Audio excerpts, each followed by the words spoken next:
غور سے میرا بھائی اس کو سنیے گا.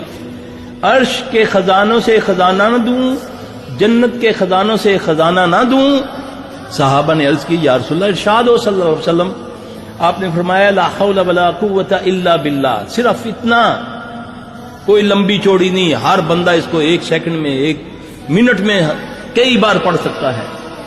آپ نے فرمایا کثرت سے اس کو پڑھا کرو.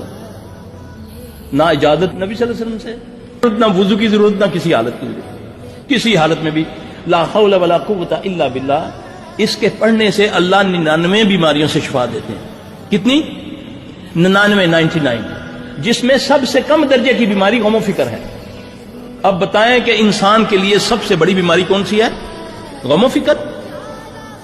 اور اللہ کے نبی کی گارنٹی اس دعا کے اوپر لا حول ولا قوت الا باللہ. صرف اتنا، آگے نہیں پڑھنا، صرف اتنا.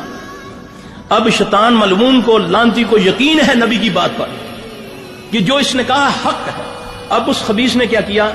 اس آیت کو، اس حدیث کے ان لفظوں کو ڈی ویلیو کر دیا. کیسے؟ اس میں سے چارج میں ختم کر دیا. اس کو بھانڈ مراسیوں کے منہ میں لے آیا. وہ اس کو as a joke, as a مذاق ادا کرتے ہیں. گانے بنتے ہیں لا حول ولا قوت الا باللہ. اس کو مذاقن لطیفن پڑھتے ہیں لوگ، اور دینے والا کس